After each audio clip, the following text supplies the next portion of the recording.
Welcome to the Morning Dump with Gary Fair, talking all things Cleveland sports. Good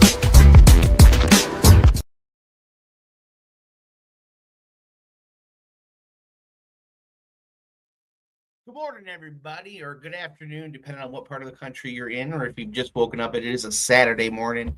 This is the morning dump. So the morning dump is just kind of like whenever you take your first dump, and we are in here now talking and taking our first sports dump here. Going to be talking some Cleveland sports here, talking about things that we got going on, and Cleveland sports. It is not for the faint of heart.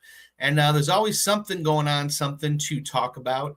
So if you have been keeping up with what's going on here with the Cleveland Browns, of course, that we have our coaching search going on right now. We've got some candidates that have backed out of the coaching search, and we got some candidates that nobody else is talking to. Nobody else in the league is talking to, but the Browns are talking to them. Go figure. So we're waiting to see what happens there. But we do have some Guardians news finally for the first time in the offseason. The Guardians are making some news and spending some money. They are looking at an extension with Jose Ramirez.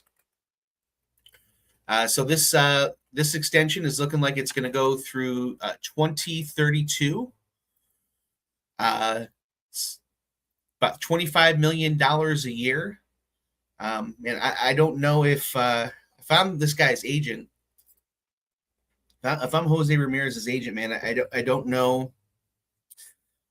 I don't know how you stick with this guy. This guy continues to take below market deals to stay with the Guardians. And, as a fan of the Guardians, that is, man, I'm so excited about that.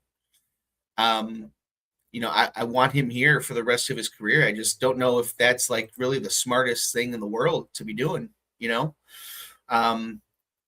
It's taking another below market deal. So waiting for some folks to join us here. Thank you for checking us out on YouTube and Facebook. Jose Ramirez signs an extension going through 2032, $25 million a year. I'm really hoping this isn't the only money that the Guardians are going to spend. They were in the ALCS the year before, but really like a calendar year ago. The Guardians are in the ALCS. They spend no money to do anything to really help the outfield or do anything to capitalize on that. And, we have the year that we have last year, and you have really just a miracle at the end of the year. I mean, can you really count on them doing what they did the second half of the season, really the last 2 months of the season? You can't really count on that happening again. You have some obvious holes in the outfield. And, I'm once again, I'm happy that they are spending this money to extend Jose Ramirez, but man, I really would like you to do something for that outfield, put something around Jose Ramirez, because I just don't know. I don't know what this accomplishes. I'm happy, I'm just kind of processing this as it's going on because this is new news. It's not official yet. They are working it out with him. But Jose Ramirez looks like he's going to be a Cleveland Guardian through 2032. About $25 million a year. And that, like I said, that's awesome. As a fan, I do want to see Jose Ramirez here around for a long time, but I need to see something built around him. And if you're Jose Ramirez, I don't know why you take that deal. I mean, you're continually taking these below market deals to stay with Cleveland when they don't put anything around you. I understand they're in the playoffs quite a bit, but they're not built to go deep in the playoffs. They have good pitching, but they don't put anything around this guy. And I'm just afraid that you're extending this guy so that at the end of this guy's career, his contract can be an albatross for you. I don't want this to be another Cleveland legend that it ends up being bad at the end of his career. And that's nothing on Jose Ramirez. Just the guy's going to be in his late 30s. If this was a regular organization, I would be very excited for this below market deal. But this team does not like to spend money. And, they are not, they don't keep guys.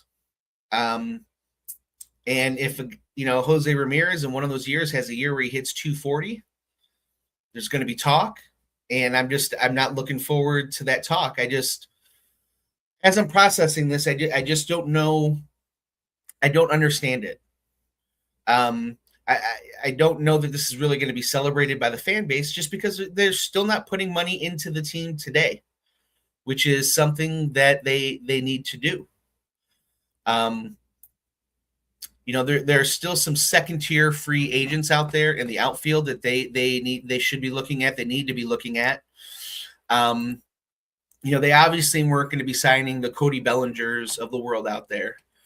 And those, while those would have been very nice, we knew that we weren't going to be getting those, but there's still some guys out there, there's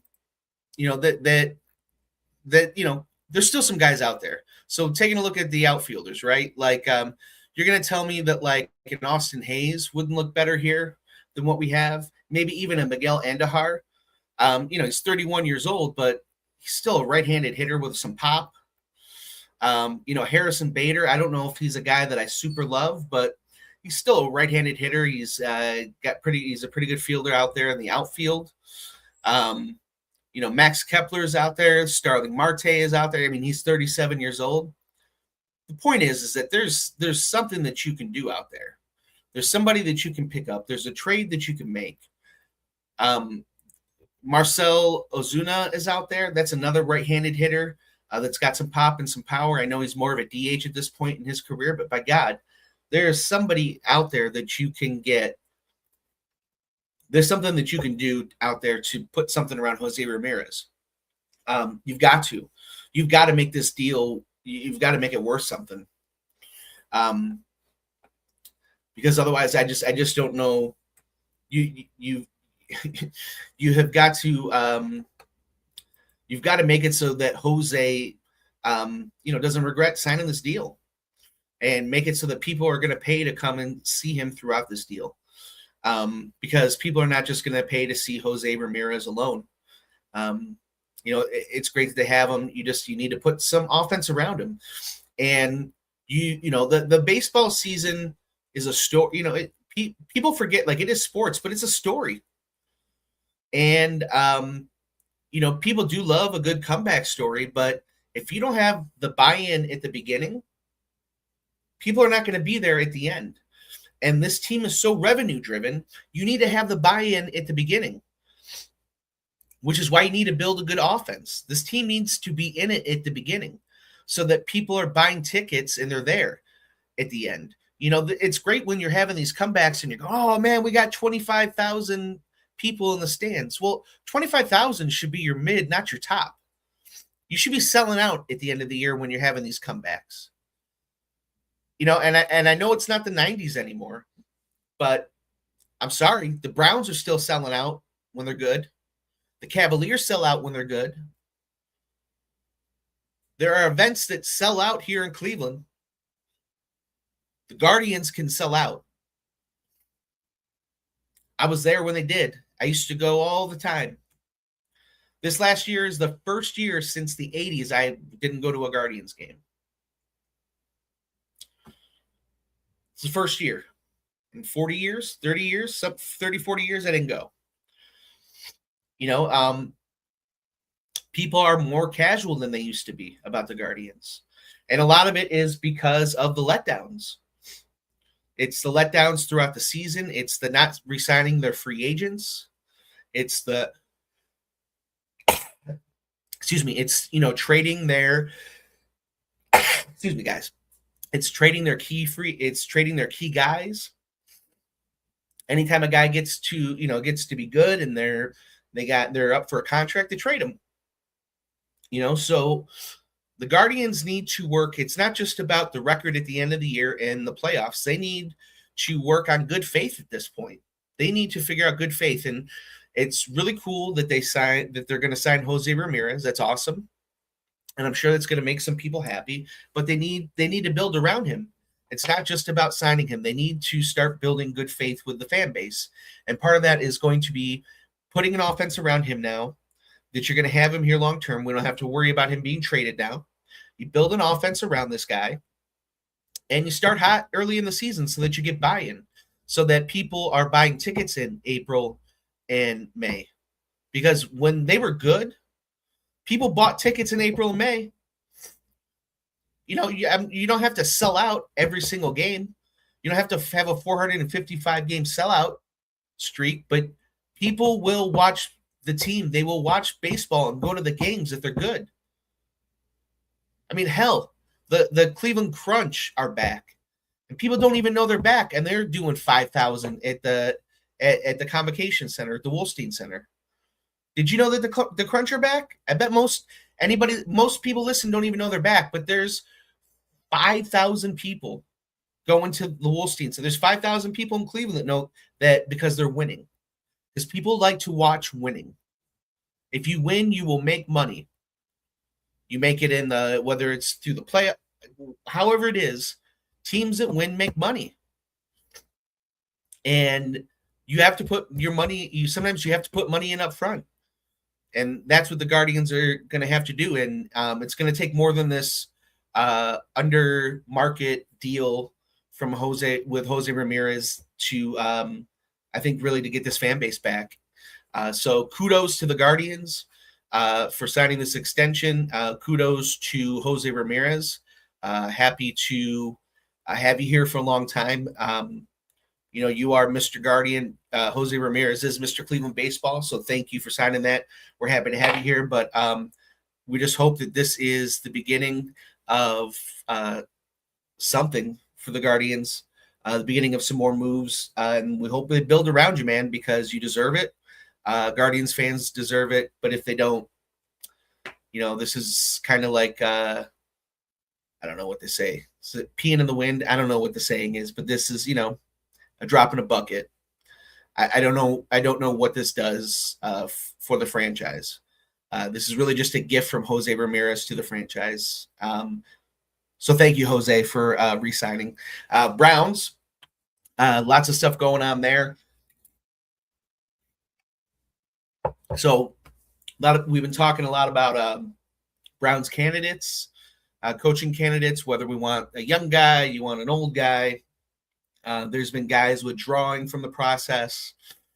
At this point, it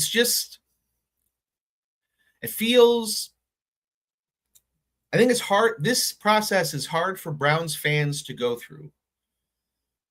Because if you're a longtime Browns fan, you've gone through this so much already. And I know that we had Stefanski for 6 years, and that's been great. We had a little bit of stability. But before Stefanski, there was no stability. And we were going through this process every year, every 2 years. And every single time it was pretty much a dumpster fire.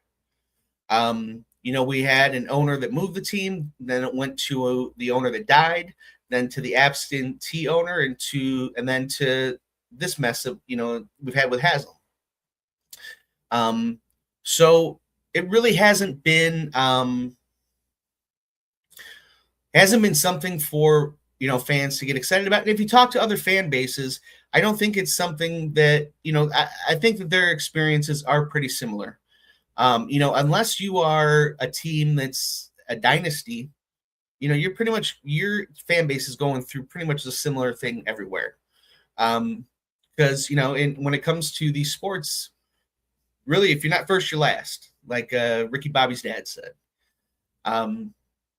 So, you know, we are all going through it together against each other. That being said, it seems as though the Browns go through it more often and at like a much worse level. But, you know, Buffalo's going through it right now. You know, Buffalo lost their head coach. I know that he was on the hot seat, But they essentially lost McDermott on a bad blown call by the refs. I mean, I'm not an NFL expert. I'm not a referee. But from what I understand, my whole life watching football, my whole life watching football is you have a wide receiver catches a ball and hits the ground and he's touched and he's down. And that's it. The fact that those referees didn't even look at that call is crazy. And then Sean McDermott gets fired. And then that even affects the Browns because now that's another opening. Do you think when the Browns are looking for coaching candidates, you're looking at the Browns or you're looking at the Bills, who both have an opening? One has the Browns and the other one is Josh Allen. Who do you think is good? What team are you going to go to? What job do you take? Do you take Josh Allen? Or do you take the Browns job? You know, these bad these bad calls have ripple effects down the league. And, you know, it just somehow, some way, it always seems to affect the Browns somehow. You know, so we are continuing with the coaching search. We'll have some more candidates in next week. Jim Schwartz, he's in-house. If he was that good of a candidate, you would hire him already at this point. You would, figure out a way to satisfy the Rooney Rule so that you could hire him, and you would have him under contract. So I don't necessarily know what is going on there. But you know, if he was that good of a candidate, Jim Schwartz would be your head coach. And that's it. You know, so they obviously don't have anybody. You know, you just got to wonder, is this something that Schwartz doesn't want to take the job? Does Schwartz want the job? Are they just trying to hold on to him? Are they forcing him to stay because they have him under contract? You know, they have to allow him to take head coaching interviews. You know, so he went out and took that Ravens interview. They don't have to let him go anywhere else. Maybe I think maybe if he gets an assistant head coaching job, maybe wouldn't that be something if Stefanski hires him as an assistant head coach down in Atlanta? We end up losing him that way. So we don't keep him as a defensive coordinator. We don't keep him as a head coach. He ends up as the assistant head coach down in Atlanta. You know, Stefanski seems to be, you know, taking a lot of his other he's taking a few guys from the staff so far. So, you know, we'll see what happens. Appreciate you guys watching and listening. Make sure you like and subscribe, share, and we'll check you guys on the next morning dump. Have a good one, guys.